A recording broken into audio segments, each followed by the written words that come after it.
Good afternoon, everyone. Thank you for joining us for this important discussion. My name is Nina Cedeño, and I'm representing the Latino Policy Forum, which works to build a foundation for equity, justice, and economic prosperity for the Latino community in the state of Illinois. I'm delighted to welcome you this afternoon to Private-Public Partnerships for Migrant Inclusion, a dialogue designed to foster reflection and share positive outcomes of partnerships between private foundations and local governments to promote the effective inclusion of migrants. Before we begin, we want to remind everyone that interpretation services are available today. This conversation will be conducted mainly in English, but you can access interpretation by clicking on the globe icon and selecting the language that you would like to listen to today's event in. Communities that welcome new migrant residents and often experience positive impacts as they help revitalize neighborhoods, spur economic growth, and enrich communities with their diverse cultures. However, to fully maximize the positive impact that migrants can have on their new homes, local governments and civil society should pursue and implement initiatives that ensure migrants are fully included in their new communities. To support local governments, chambers of commerce, and nonprofits in these endeavors, the American Immigration Council and Welcoming America launched the Gateways for Growth Challenge in 2016. It is a competitive opportunity for public and private sector organizations to apply for up to 3 tiers of support to facilitate local immigrant integration and inclusion. The Gateways for Growth program provides customized economic research reports on local immigrant contributions, technical assistance to develop an immigrant welcoming plan, and planning grants to support welcoming efforts. Since then, the program has helped over 70 localities across 35 states. Here today are several members of the Gateways for Growth team to share with us testimonies of the Gateways for Growth program and its achievements on migrant inclusion. We encourage the audience to submit any questions that you may have during today's conversation in the Q&A section in either Spanish or English, and we will address as many as possible in the final part of the event. Joining us today are Micaela McConnell, State and Local Senior Policy Associate at the American Immigration Council, Lola Okunola, Senior Regional Manager at Welcoming America, and Rich André, the Director of State and Local Initiatives at the American Immigration Council. Thank you all for joining us here today, to our panelists. And we're going to start with a brief presentation on the origins of the Gateways for Growth program. So I will kick it off to Micaela and Lola to start that presentation.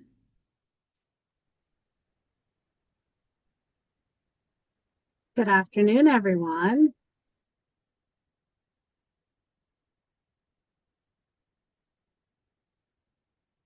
Can you all hear me? Good afternoon, everyone. My name is Lola Okunola, and I'm a Senior Regional Manager here at Welcoming America.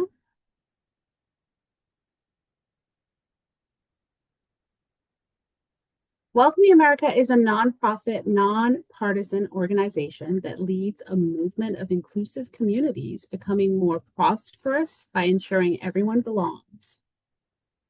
We believe that all people, including immigrants, are valued contributors and vital to the success of our communities and shared future. Welcoming America's big idea is about the power of local communities to change the narrative on immigration and make everyone who lives in their community feel like they belong, and beyond feeling, have the support in place to thrive and prosper. We partner with more than 300 members across the United States and are working internationally as well. The Welcoming Network encompasses places as diverse as Atlanta, Georgia, Austin, Minnesota, and Anchorage. Very specifically, we utilize a framework of the Welcoming Standard as an on-ramp and roadmap to support communities that are becoming more inclusive towards immigrants and all residents. Our approach uses both formal and informal support programming, and coaching to support communities.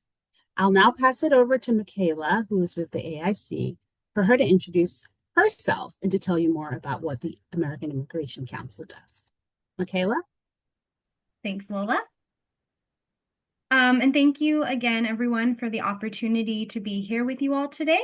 We're very excited to join and talk more about Gateways for Growth in just a second. But like Lola and Nina said, my name is Micaela McConnell. I'm the Senior Policy Associate at the American Immigration Council. The American Immigration Council is one other part of the team that makes up the Gateways for Growth Challenge, and we are a national nonpartisan nonprofit. We work to strengthen the U.S. by shaping how the country thinks about and acts towards immigrants and immigration by working towards a more fair and just immigration system. And so we approach this work from multiple angles. Our litigation team challenges unfair immigration policy in the courts. Our transparency team works to shed light on government practices to ensure accountability. Our federal policy team tracks all things that are happening at the national level with Congress and provides analysis, research, messaging, and other methods of support to national players. Our research team conducts independent research, which is a part of the Gateways for Growth Challenge. And then I sit on our state and local team, and we work with communities across the country to support both state and local efforts that are working on immigrant inclusion being through Gateways for Growth. And I'll pass it back over to Lola to talk more about Gateways for Growth.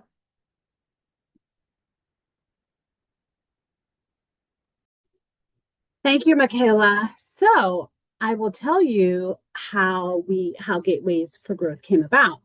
Welcoming America and the Council, which was then known as the New American Economy, came together in 2015 with a vision to support local communities that were proactively planning to support immigrant integration and inclusion for all.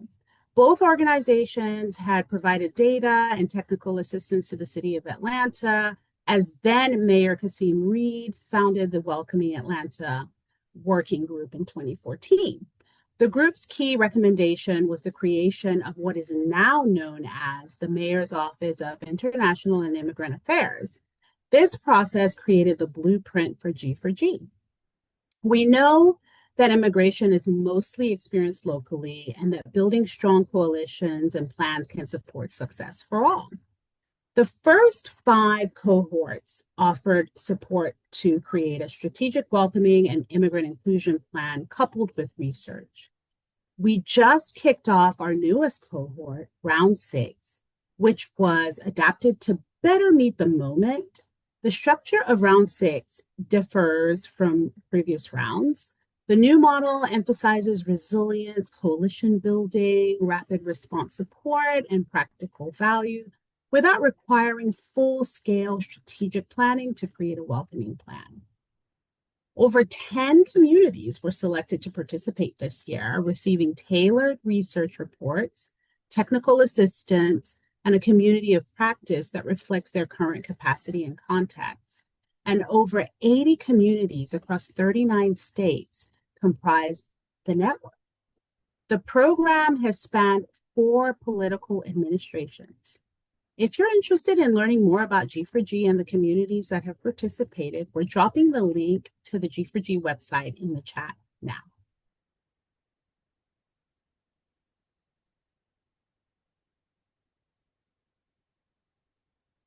Over to you, Micaela. Thanks. I think that was the wrap up of everything we had, just describing the G4G origins. I'm sorry, I'm having just a bit slow to get the link in the chat, but we just dropped it in case anyone else is interested. So back to you, Nina. Yes, thank you so much for that overview, Micaela and Lola. Just a little bit more on the program's model. Could you talk a little bit about the emphasis on the public-private partnership behind the model? Why is that important? And why is it important to the program's success? And what sets it apart from others? Yeah, definitely. Thank you for the question.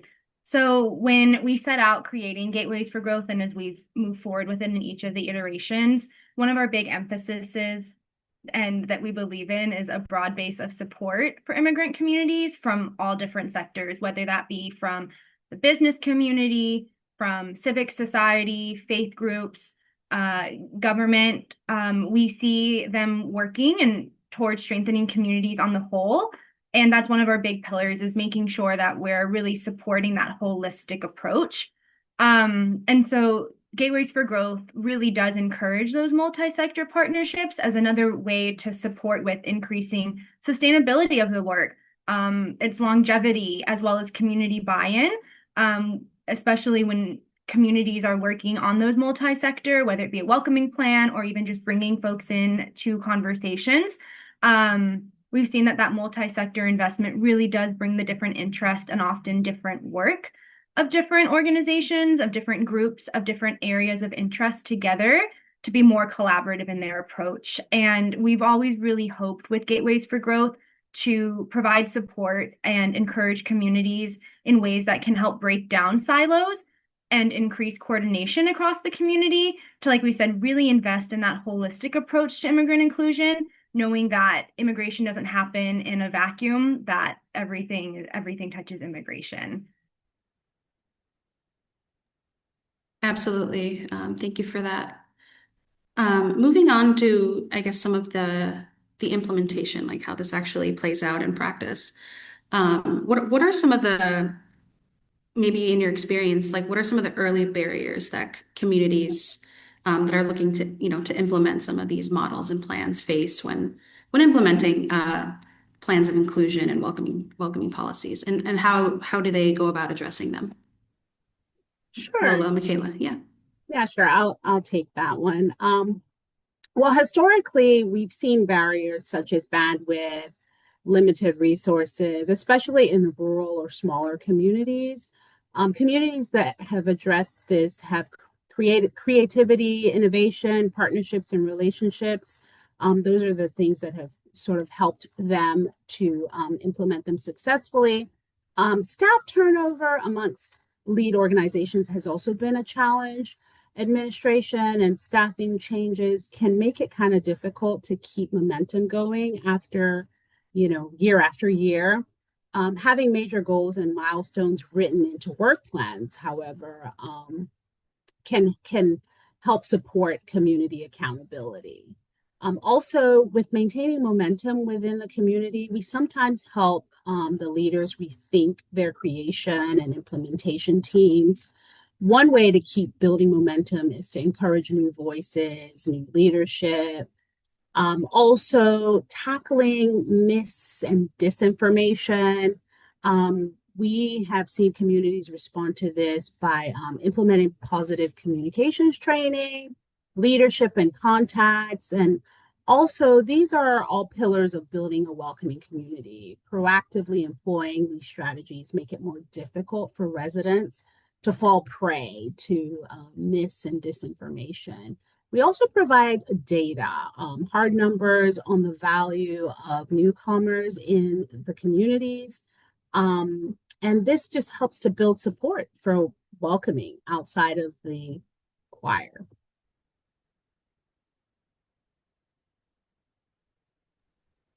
Great. Anything to add to that, Michaela, or build off of that? Not really. Lola covered kind of all the different Yeah. facets we've seen over the years. I think maybe just Yeah. emphasizing the piece around data as well. That's been one of the main pillars across each of the Gateways for Growth rounds. We're currently in our 6th round now, as Lola mentioned, and giving that data to communities we've seen just really help with thinking about how communities can address maybe some barriers the community already faces, but now has numbers or data to back up the stories and the cases that they're making, as well as one other component of the data is profiles on local community members and sharing their experiences with immigrating into the community, challenges that they faced. And so we've seen that just as another way to give voice to barriers that immigrant communities are facing, while also ensuring that their voices are central in making those welcoming plans as well. But just making sure that barriers are both highlighted in the data, but then also can be used by the data to then help address some of the barriers that the community and community leaders have identified.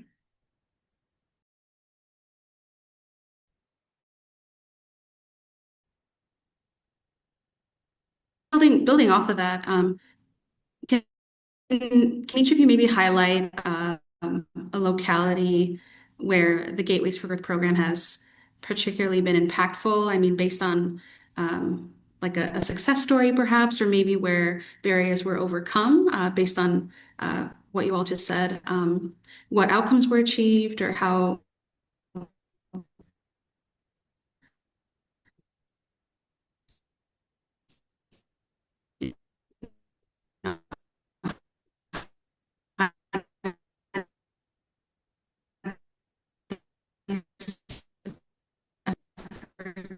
Build on. Oh, can folks hear me? I think we lost you there for a bit, Nina.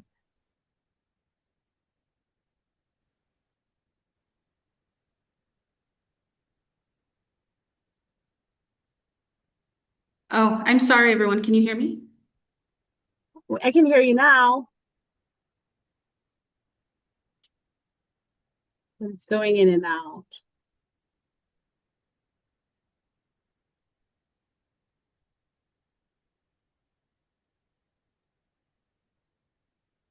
Can you hear me now? Sorry, everyone. I think it's a little bit better now. Okay, I apologize. Jonathan put the question in the chat. I turned off my video to see if that helps. Yes, the question was, can each of you highlight perhaps an instance or locality where you found the program to be successful in some way, or where maybe barriers were overcome, as you just addressed some of the challenges maybe that were overcome? Any examples that come to mind or that were particularly impactful on the community or in your experience? Sure, I'll take that. At least I'll start. I think Micaela and I will tag team. We have quite a few examples. I will start with Salt Lake City, Salt Lake County, sorry, in Utah. They were the first in the first G4G cohort ever. And they created a welcoming plan, which was used to justify and establish an Office of New Americans at the county level to help continue the momentum to advance recommendations included in the plan and to solidify their work in the community. They also achieved certified welcoming in 2018. Another example is Dallas, Texas. The city council passed a resolution to endorse the Strategic Immigrant Inclusion Welcoming Plan and to pursue certified welcoming. Since the plan was launched in 2018, nearly 8 years ago, the work in Dallas has continued and the team has grown. The city published an outcome tracker dashboard to communicate progress of the different recommendations included in the plan. And the Dallas Equity and Inclusion Office regularly sends newsletters with information, resources, and local updates. And they did finally achieve certified welcoming status in 2019. Micaela, do you want to add any more examples? Yeah, thank you, Lola. It's hard, like you said, there's so many great examples that we were going through thinking about, and just to pick a couple, but another one that we talked about highlighting is Grand Rapids, Michigan. So in 2017, Grand Rapids was a recipient of G4G in the second round. And so they received a research report in 2018, which helped lay the foundation and the groundwork for continuing immigrant inclusion in the communities and bringing stakeholders to the table. And so just building off and continuing this momentum, they were selected again in round 3, so the immediate following round, to build a welcoming plan. And so this is just kind of the ideal world, if you will, in Gateways for Growth, where community received research, was able to take that back to the community, use it in conversations, use it to really organize the community around immigrant inclusion, and then reapply and come back and create a welcoming plan. And so kicking off in January of 2019, Grand Rapids and Kent County convened stakeholders and community members to create and launch the multi-sector welcoming plan, which is called the Welcoming Plan for Kent County. And it was launched about a year and a half or so later in October of 2020. And so now 6 years later, the Welcome Plan for Kent County has grown into a regional effort since, where lead partners ultimately created the West Michigan Welcome Plan Collaborative, or WPC for short, which is just a multi-organizational group that represents more than 50 organizations, including local school districts, nonprofits, government bodies, as well as the business community. And so this group is tasked with implementing and advancing the region's welcome plan priority areas and their goals through that outcome-based planning. And so their welcome plan is a set of local community recommendations that were developed by these multiple organizations within the collaborative. Their welcome plan really focuses on 5 key areas. Those include things like civic engagement or economic development, safe and connected communities, education, and equitable access to services. And so through this collaborative over the years, they've hosted multiple summits that are really focused around economic potential. They've also released a new international degree toolkit. They've created a pilot, for economic development funding, and have continued to work through the collaborative on other innovative ways to think about how they can continue to support their immigrant community through different programs, through strengthening these partnerships, as well as sharing other resources. So in addition to Dallas, Texas, to Salt Lake County, Utah, to Grand Rapids, we're really seeing how these seeds were planted, almost a decade ago in some cases in Salt Lake County, or even, still approaching almost a decade in Dallas and Grand Rapids, and really seeing the ripple effects of the recommendations being implemented in their communities. And that work growing both within the community in size and in involvement, but also bringing in other folks to the table. And I'll give just one more example. In Dodge City, Kansas was a part of our round 4 Gateways for Growth cohort. They're a bit more of a rural community, just in comparison to some of the larger urban communities that make up Gateways for Growth. They also have a high proportion of immigrants who are working in some of the local meat packing plants. And so that was a really big area of focus that they really wanted to lean into when they were working on developing their welcoming plan. So they created and developed a strategic welcoming plan. This was led by the city of Dodge City, as well as they partnered with Catholic Charities of Southwest Kansas. And one thing that was very unique about round 4 Gateways for Growth is the Gateways for Growth team was able to offer an additional 6 months of support through something called the implementation cohort. This was just an additional 6 months of support that the team was able to provide in that transition from creating the plan, bringing all the stakeholders to the table, and then launching the plan, to then that transition to implementation and thinking about who was still going to be involved and what priorities were going to be prioritized, whether there be low-hanging fruit or some short-term goals that were achievable. And so through the implementation cohort, Dodge City actually was able to focus in on naturalization as one of their main areas of focus. And they have now, since for the last couple of years, have been able to offer naturalization scholarships to help offset fees for community members who were pursuing citizenship. So just another really great example as to how a seed was planted in bringing other folks to the table, and then we're able to continue to grow the plan into actual tangible actions to benefit the broader community. And they were excited to celebrate folks that were able to be naturalized those last couple of years as well. Thank you so much for those really great examples. I think it speaks to like what you all were saying in the beginning, like no one locality or community is the same. It's really based on what the needs are of the community, and there's like no one size fits all like approach to this, right? So thank you for that. Just a few more questions, I think, before we jump into some of the questions that have been coming in from the audience. Um, I think Lola, you were getting to this earlier. Um, how do the components of the Gateways for Growth program help shift narratives or build political and public support for immigration locally? I know you were starting to get to some of the misinformation earlier. So you want to split that with me? I can maybe take that one, and then Lola, please Okay, definitely hop in if there's anything else you would add. But yeah, just starting to build off a little bit of what Lola was touching on. sounds good. Um, there's a couple of different tiers of support that Gateways for Growth has offered, particularly through rounds 1 and 5. And those include the tailored research reports and then also support to develop a strategic welcoming plan.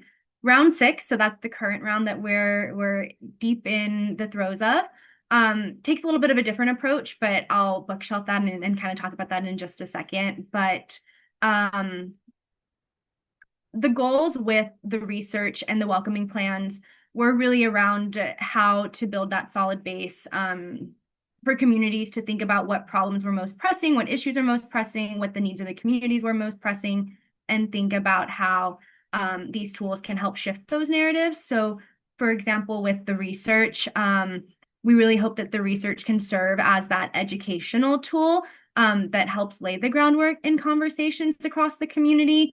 That really does work to help convene key stakeholders, whether that be folks that have been engaged in these conversations for weeks, months, years, decades, or folks that are totally brand new.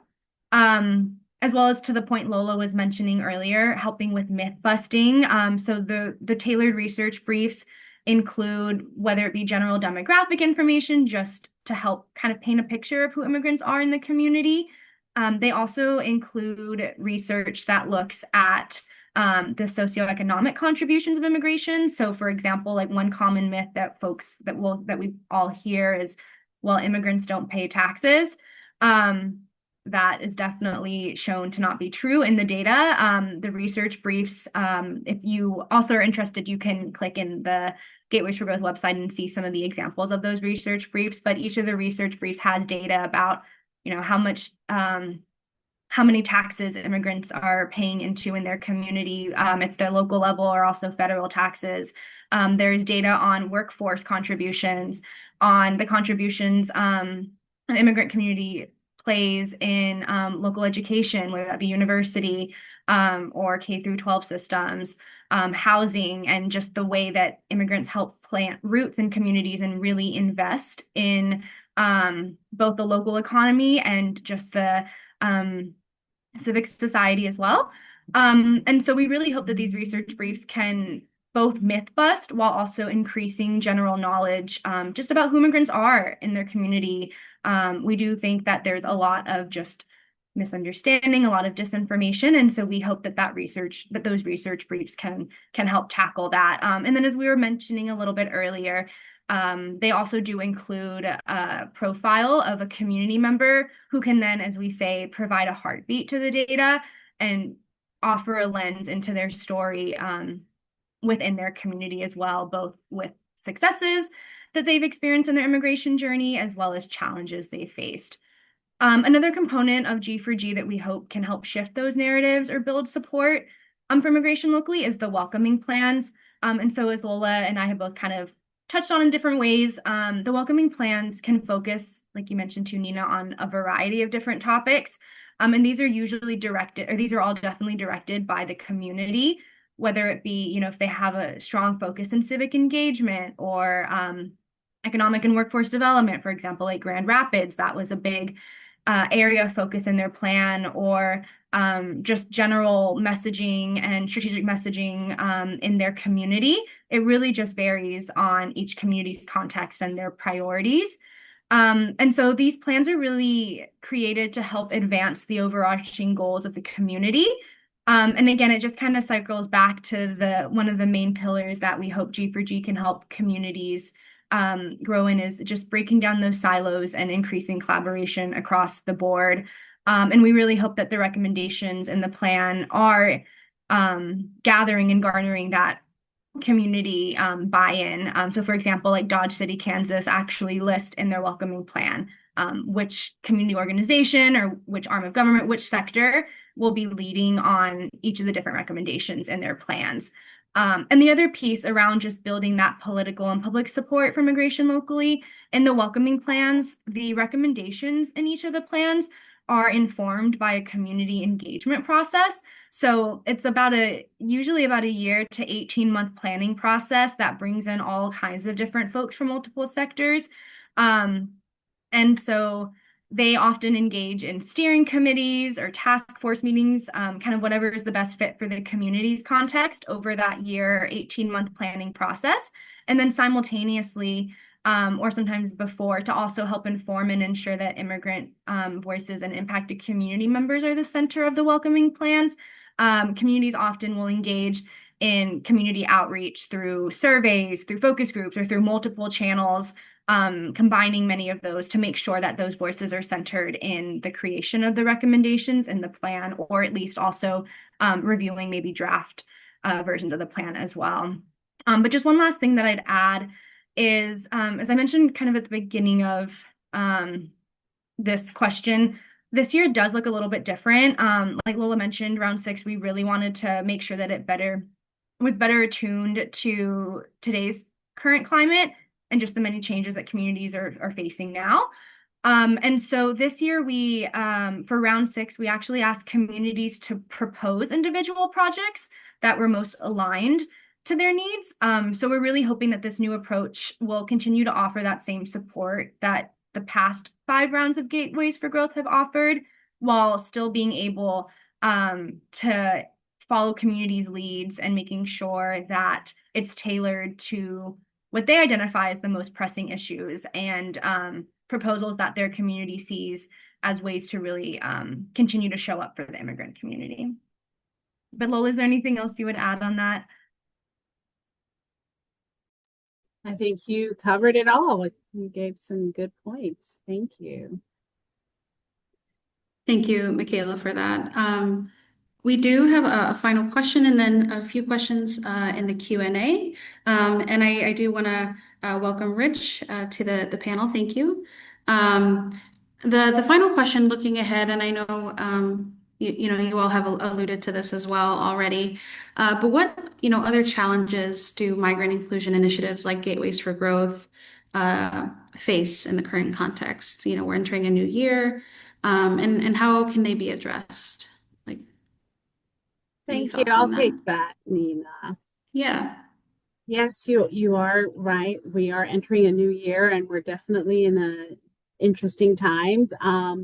Internally, for example, we grappled with making the RFP for this 6th cohort public. There was also hesitation from some of our localities to publicly share their participation in this challenge to avoid having targets placed on their communities' backs. There are more risks and challenges with doing this work in the second iteration of Trump's administration, which makes this program even more important to support communities willing to invest. In the end, we had a very competitive slate. In fact, I think we were really surprised. We weren't sure how many communities would apply. So despite the challenging context, we got quite a few applications. And to us, this demonstrates the ongoing commitment and resolve on the part of local governments, businesses, nonprofits, and chambers of commerces to continue to put the prosperity and safety of their communities above the national political rhetoric on immigration. Practical local leaders from all parts of the country are still and will still be committed to creating safe and prosperous communities where everyone can thrive regardless of immigration status. Our job as national organizations is to continue to run amazing programs like G4G that can demonstrate tangible results for communities and help them be in community and solidarity with one another. And we also need to stand together as national organizations and uplift communities in building the base of support for immigrants and refugees so that they're prepared to withstand attacks from outside. Thank you. Thank you. Now we're going to jump into some Q&A. I want to encourage everyone on the panel to submit more questions in the Q&A function. Please do so. Oh, can you all hear me? Okay, great. I got a Zoom notification, so I just wanted to make sure. Thank you. Yes, I encourage you all to please continue to submit your questions in the Q&A function, and we will read those off. So I'm going to start with the first one that we have from the audience. In your experience, do these initiatives, so like G4G, originate with local authorities, or can civil society play a role in igniting interest in creating these, welcoming plans? What has been your experience? I can take a crack at it first, and then Lola and Rich definitely chime in for anything else that I'm leaving out. But that's a really great question, and I guess the answer is both. There's quite a variety in applicants and lead applicants. So one component of Gateways for Growth, or one proponent, if you will, is that we ask lead communities to be from local government, whether that be city, county government, or chamber of commerce, and or community foundations. And the reason that we ask for this is for that institutional support. We've just seen that longevity is really invested in those communities when these policies, when these programs, when the welcoming plans can be recognized by these different key players. That being said, a lot of this work is quite frequently ignited or even led quite frequently by civil society. So, for example, in our last round 4, Gateways for Growth, we had quite a mix also of lead communities. So we had folks from government, whether it be like Baltimore County or South Bend, Indiana. But we also had folks that were nonprofits that were leading the work. So for example, in Fort Wayne, Indiana, while working with other government, while working with the government, but also working with economic development players in the community, the lead partner was an organization called Amani Family Services. And so the nonprofit led the work. The nonprofit really housed all of the different components for Gateways for Growth. They were also developing a strategic welcoming plan. So they really took charge on leading the community engagement piece, working with someone to come in and help lead a survey. They led the different steering committee meetings, and they planned for all of the different planning process components. And then they also, because they housed the welcoming work with the support of the community and with the economic development partners, they ultimately also received community foundation funding to continue the work. So we see that's, I guess, a long way to say that, it definitely goes both ways. And so there's also times when, when CBOs or nonprofits have approached government or vice versa to participate in something like Gateways for Growth or in other programs that support these kinds of efforts. So we've seen both ways be really strong and really successful in bringing different folks to the table. Thank you. Going off of that, I see a question in the Q&A that just popped up, like related to this. Has the Immigration Council presented research to municipalities that maybe haven't expressed interest to promote that interest in developing a plan, or does the council wait for the interest? That's another really great question. So it's Primarily, the research reports are done through Gateways for Growth. That's one piece of the Gateways for Growth challenge, or that's one part of the award, if you will, are those tailored technical research reports. There are other communities that have received like other types of research. Namely, we have a resource at American Immigration Council called Map the Impact that has right now we have our national data and our state data most updated using data from the American Community Survey to give a more general look at the role that immigrants play at the national level and then also at the individual state levels. I'll grab a link. I'm just not great at multitasking or talking and then grabbing a link. So in a second, I'll grab a link and drop it in the chat in case that's of interest. But that's another way that we've been able to share data and get it out to communities is through that tool. Called Map the Impact. So I think that's probably the best way that we're able to get data out to folks that aren't participating in Gateways for Growth to get that more tailored research report.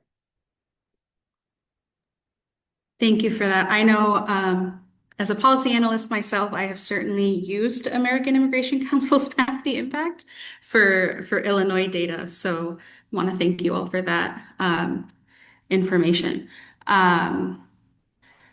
Just really quickly, I know there was perhaps a mention of certified welcoming. I know Welcoming America has the certified welcoming. Can you all just briefly explain what that is and how that's maybe separate from Gateways for Growth and how that certification works? Sure, I can take that one. Certified Welcoming is one of our programs. It's actually one of our very successful and attractive ones. We started this program in 2018, I believe, and so far we have over 40 cities that have been certified. And G for G is almost like a stepping stone to getting certified, because the program allows you to be able to create a welcoming plan, which is one of the requirements for you to be certified. Certified welcoming measures certain standards. We have a welcoming standard, 7 different seven different like principles that we measure you on: economic development, education, public service. Sorry, I can't remember off the top of my head, but I will put the link in the chat. But there's 7 different things that we measure you on, and your welcoming plan helps you to develop all of those things in order for you to be certified. We've got 5 different designations for certification. Each level is, harder than the other. We have a few cities that are now 5-star certified, but even attaining 1-star is not easy. And we have a whole audit team. The process takes about 9 months to a year. We have a team that comes out and verifies all of the information and talks to the community and to your different partners in the community to verify that you are indeed, you've met the criteria. And like Micaela said earlier, you have some cities that approach us that want to be certified. And sometimes you have nonprofits that are the ones that bring the city into the certification process. So just like G4G, you have, sometimes it's the nonprofits or the economic development that is pushing for whether certification or this research data to just, justify having, more resources for inclusion in the community. But there's so many advantages and benefits of being certified. It not only bumps up what is expected in the community for to qualify as an inclusive community, but it's a thing of pride as well, and it invites more resources and opportunities in the community. So it's just another great stamp of approval, basically and we are the organization, like I said, that does that offers this certification, and it's a great thing to do. So if you're interested, I will put it in the chat. Let me get the link. But yeah, if you have any other questions about that, please feel free to reach out to me directly. Thank you for that, Lola. A couple more questions, maybe some insight into the G4G program. Is it necessary for communities to host refugees, migrants, and asylum seekers to have a chance, or can they be welcoming migrant workers or asylum seekers only? Start on this one. No, it's not necessary. The only prerequisite for a community to apply would be that those that are applying, the community, are committed to welcoming and finding ways to include their immigrant population, regardless of status, or regardless of where they're putting into the workforce. Really, kind of as we were mentioning with especially with the project-driven approach we're taking this year, we really want to lean on the communities to tell us and to drive their work, to drive when it was the welcoming plan, to drive their welcoming plan, to drive their project this round. So really it all falls to just the community identifying what needs that they need to really focus on through Gateways for Growth.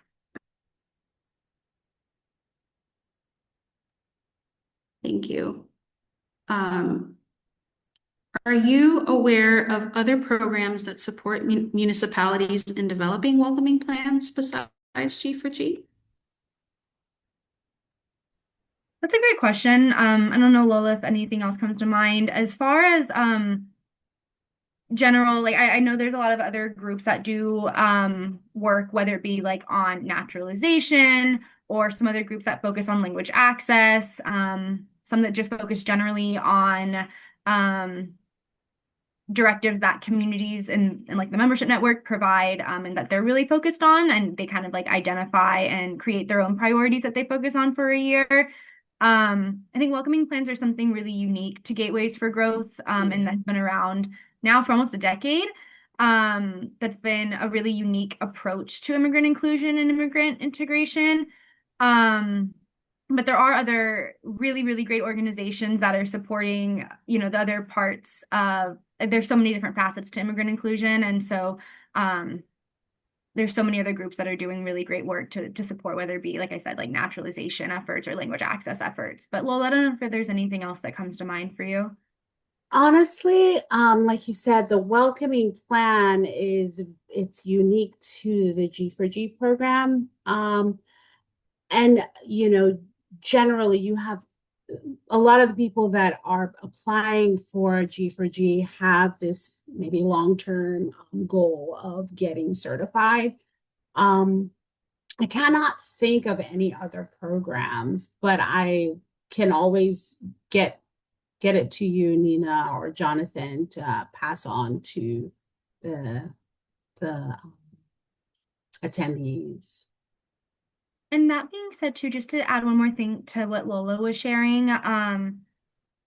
while we're already, started this current round of Gateways for Growth, if folks are interested in creating a welcoming plan, outside of Gateways for Growth, our team is always available to answer any questions you might have, share over any resources that we've got stored, or even just kind of serve as a soundboard. So even if not necessarily through Gateways for Growth, there have been other communities like Aurora, Colorado, that created a welcoming plan, but not include, it was not a part of Gateways for Growth. So that's definitely something our teams are, always happy to answer questions for. That's really great, Michaela. Thank you for that. I think we have time for maybe a few more questions, if that's okay, before we close. Just maybe some more insights on on applicants and who applies. Any insights that you can share about applicants and how smaller community-based applications can approach and build relationships with local governments to participate in G4G? Yeah, this is another these are all really great questions. And this is Yes. another great one. Um, I think one thing to consider with smaller community applications, there's a couple of different things. Um, Gateways for Growth is really our bread and butter of communities we've had an opportunity to work with, are some of the more non-traditional gateway communities that maybe folks don't necessarily think of when thinking of like major immigration hubs and like your New Yorks, like your Bostons. So if you have a chance to take a look at the Gateways for Growth website, you'll see we actually worked with quite a few communities in the Midwest, or in a lot in the Midwest or in the South or like Anchorage, Alaska. So community sizes really do vary in our Gateways for Growth network. In terms of communities and smaller community-based applications, how folks can build those relationships with local government. Um, I think something that we've seen really, it sounds really basic, but just like getting out and getting into those spaces where you can build those relationships and those touch points with local government. For example, South Bend, Indiana is a community that comes to mind. Um, there's a nonprofit organization that has been a longstanding driver of immigrant inclusion and welcoming refugees into the community. And through their work and through showing up in different spaces, have continued to build those relationships with another big nonprofit in the area that served a more specific population of immigrants in the community. And then through those relationships was also connected with the city as well. And so I know it sounds like a very like simplified answer, but I'm trying not to water it down. But it really, like in the case of South Bend, it really was kind of the case of showing up in these different spaces and continuing to invest and like foster in those spaces the relationship with that key government contact, or just kind of identifying who would be the right person to talk to, whether it be in the mayor's office or some communities partner with folks in like the Health and Human Services department. So it really is also just kind of in addition to showing up and finding that person, also identifying which avenue might have the most appetite to involve, or maybe already is doing a lot of work or doing a lot of great things that already could align with Gateways for Growth or with other practices, and just kind of figuring out where that door is to work on fostering those relationships. I don't know, Lola, if there's anything else that comes to mind for you. Yeah, I mean, I would just reiterate, working with, no matter how small the community is. I mean, Charlotte comes to mind. They are one of our in our cohort now, and they have partnered with a small organization there, small but mighty. It's about the dedication, and the you'll be surprised. A city might sound like, they're so big and so powerful, but you'll be surprised at how limited they are in resources. And just being a small partner that can help them lift the things that they cannot lift, is just more valuable than you can imagine. So just focus on the value that you can provide to that partner or that city or bigger organization. And I think that is really what matters the most. It's not about your size, really. It's just kind of what you bring to the table.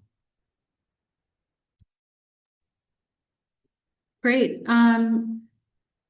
Yeah, let's see. There's one question here that I'm curious about, and um, In the city of Chicago, there's a City Key program, which is an initiative here that grants migrants an ID document. And the question is this the City Key or initiative similar to that a common feature that you see in many of these welcoming initiatives? And do you think that the Real ID is hurting these inclusion efforts um, in your experience or your that you've seen?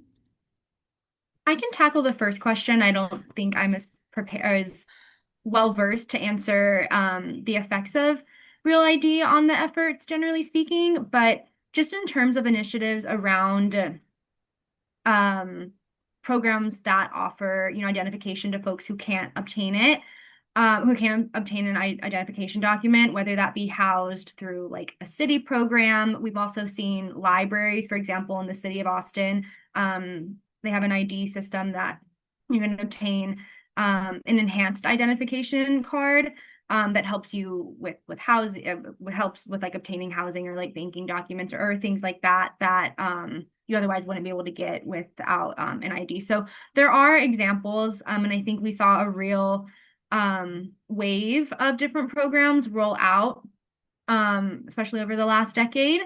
I think in the last couple of years, just a trend that I've seen is maybe a bit more of a quieter rollout if communities are introducing, for example, like an ID program for folks to be able to obtain an ID. I think that there are some communities that have created those, but maybe just aren't publicizing it as much on like a website or are really making sure that it's staying amongst like trusted community forums and getting out through different channels. I think, the other kind of challenge that we've seen at the state level grow is challenges to states. This is state versus local, but like challenges to efforts where states have created identification alternatives. So yeah, I think while seeing efforts like that really grow over the last decade, there's definitely new challenges that are growing to the different programs. But I don't know, Lola, if anything else comes to mind for you as well.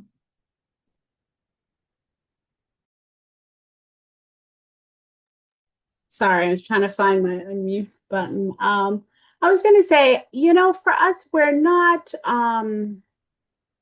we don't work directly. We work with other, nonprofits and cities. And, I cannot tell you, like Micaela said, the effects of the Real ID. I mean, other than what we're all reading and what we're all experiencing. But as far as the programs are concerned, I'm sorry, I don't see any. I'm sure there may be some effects, but I don't have any data on that. No problem. Thank you for your insights on that. I'm going to try to go back on camera here for the last minute. Thank you all for your questions and for your time. That's all the time we have for this afternoon. Micaela, Lola, and Rich, we're deeply grateful for your time and for sharing your knowledge and experience, and to our audience for joining us in this space for reflection. We invite you all to follow the work of our organizations, the American Immigration Council, Welcoming America, and Alianza Americas on social media and on the websites and all the links that were shared in the chat. And stay tuned for any future events. Thank you all for being a part of this conversation, and we hope to see you next time. Thank you all for being here. Thank you all. Thank you.